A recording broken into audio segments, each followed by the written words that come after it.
Today, I want to speak directly to those of you who are watching what's happening in this country and feeling the tight grip of fear close around your throat. It's not because you're weak. It's not because you're dramatic. It's actually because you're awake. You're paying attention to what's happening and the messaging from this regime. And honestly, it really is terrifying. We've all seen the stories. Activists arrested, body slammed, tear gassed.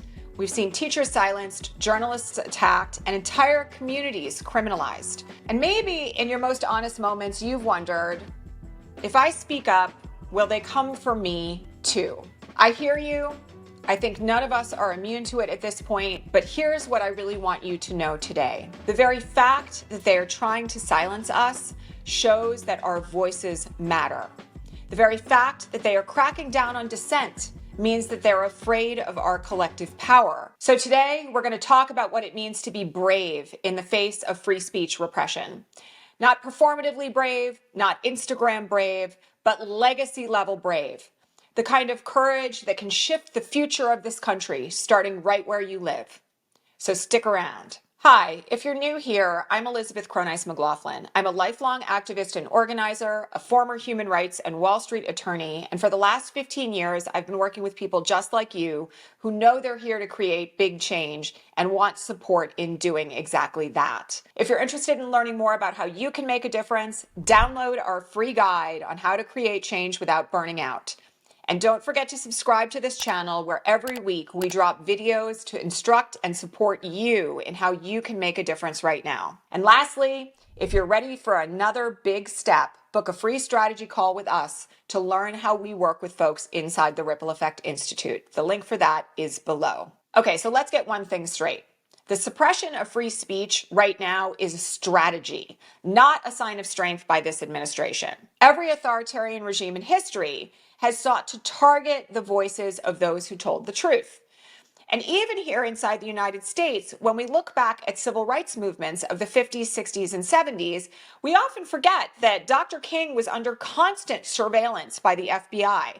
Fannie Lou Hamer was nearly beaten to death for trying to register Black voters. But in each case where governments have sought to repress free speech, they've made one critical error. They thought that by suppressing voices, they could kill movements. But real movements for change, they don't die when you silence one person or one group.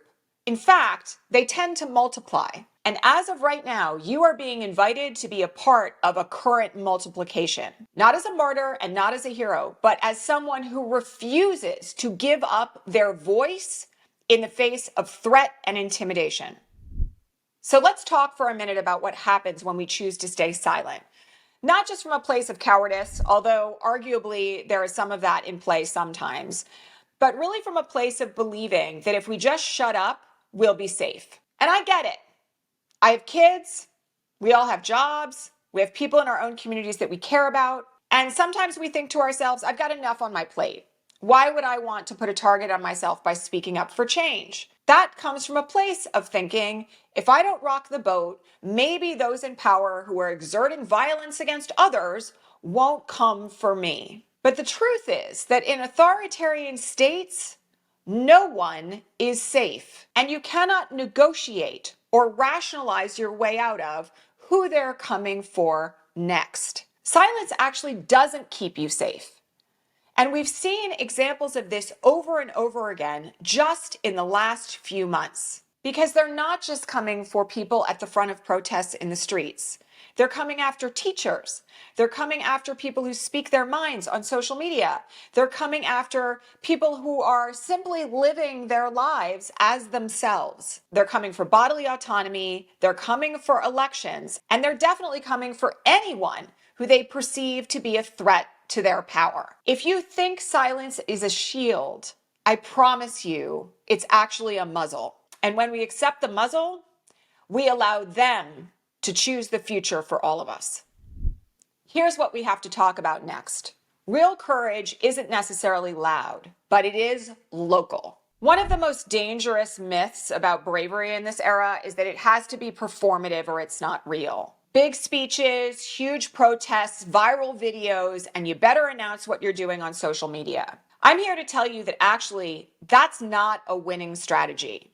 so much work to defend the rights of our neighbors, to help people survive as themselves, to keep people fed and housed and safe right now, isn't visible anywhere online. The bravest people that I know, they're not on a stage. They're organizing mutual aid. They're starting community gardens in their own communities to drive a sense of belonging. They're quietly connecting immigrants to legal resources, and they're meeting with their trans friends and neighbors to ask what they need to feel safe. Some of them are even launching rapid response and neighborhood safety networks to protect those who are being targeted by ICE and the police. Sometimes bravery is showing up at your city council meeting to advocate for the end of cooperation with ICE and CBP. Sometimes it's choosing to continue raising your voice for change even when you're tempted to quit. And sometimes it's bringing your whole self, even the parts that are scared, into a movement that's bigger than any one of us. At the Ripple Effect Institute, we teach this kind of courage.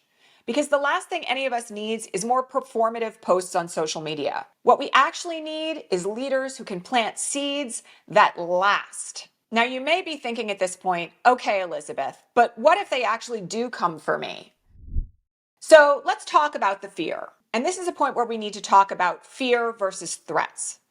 Because some things are true. You're not imagining it. People are being doxxed for expressing their political opinions online. Some people are being fired. Some people are being arrested. And some people, they're being disappeared by systems that are designed to disappear them. So let's pause here for a minute and get honest. If you are part of a marginalized community, Black, brown, queer, undocumented, disabled, there may be very real risks tied to your activism. And you deserve to take those seriously. The best activists around would never ask someone to sacrifice their safety for performative forms of resistance. We don't throw our most vulnerable friends under the bus for the sake of scoring political points. And every person has a right to determine the risks that they are willing to take in our collective movements for change. But here's a question we also have to ask.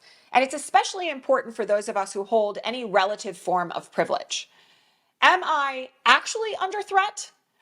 Or am I backing down because I'm intimidated by what is being said at the highest levels of government, and I'm also actually really afraid of claiming my own power? Authoritarian regimes, they thrive on confusion. They want you afraid of consequences that may never come, and they want you policing yourself so they don't have to. So if you're feeling that fear, my best advice to you is this: slow down, get clear, and ask yourself a really rational question. Is there a real threat to my safety right now? Or am I succumbing to intimidation? And if it's intimidation, who benefits if I stay silent? Because when we confuse risk with discomfort, we disempower ourselves, and we also let down everyone else who is under real threat, who needs us to be speaking up in their stead. When we discern these questions clearly, and we understand the difference between a real threat to our safety and intimidation by an authoritarian regime, we can choose our responses accordingly and not reactively. And here's the really good news. You don't have to make that call alone. At the Ripple Effect Institute, one of the things that we consciously teach the people that we work with is risk assessment.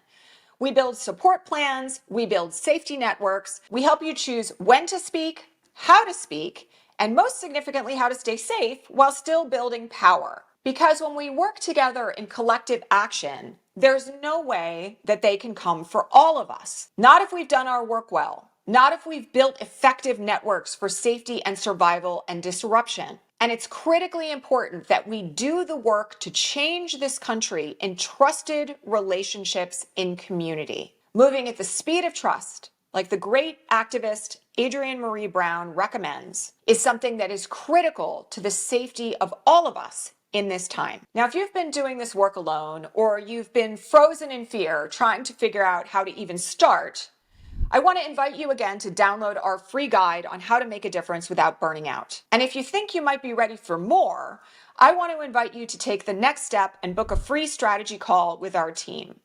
We'll talk about what you're up against, what you're dreaming of, and how you can take the next brave step to create change consistent with your talents, your skills, and your aims. We'll talk about how to do it now, not someday, but right now, because we need you.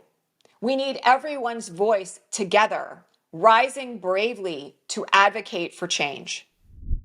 So the last point I want to make to you today is this: legacy isn't built in comfort. Most people who end up on the right side of history, they don't feel brave when they start. They feel ordinary, sometimes overwhelmed, and often terrified. Speaking truth to power isn't comfortable. Neither is creating society-wide change for the betterment of all of us. We can't get there by staying in our comfort zones. The key lesson, though, from the icons of the past that we look to as leaders in the current moment is that notwithstanding all that discomfort and all that fear, they chose to act anyway. That's what builds legacy. Not comfort, not perfection, not waiting until the moment feels right, not bowing to intimidation and threats. You're not here because this work is meant to be easy. You're here because you are being called to be a part of the solution. And if you're anything like me, that calling is louder than fear, it's stronger than suppression, and it's braver than any attempt to silence us will ever be. Here's what I want to leave you with today. Being brave doesn't mean being fearless. It means doing what's right, even when your voice shakes. It means looking at the fire of this moment and saying, I will not be burned down. I will be forged. You are not powerless, you are not alone, and you are not too late. Now is the moment. Take the next step, raise your voice, and be brave anyway. And if you need help getting there, that's exactly what we're here for at the Ripple Effect Institute. Download our guide, book that call, and let's get to work together.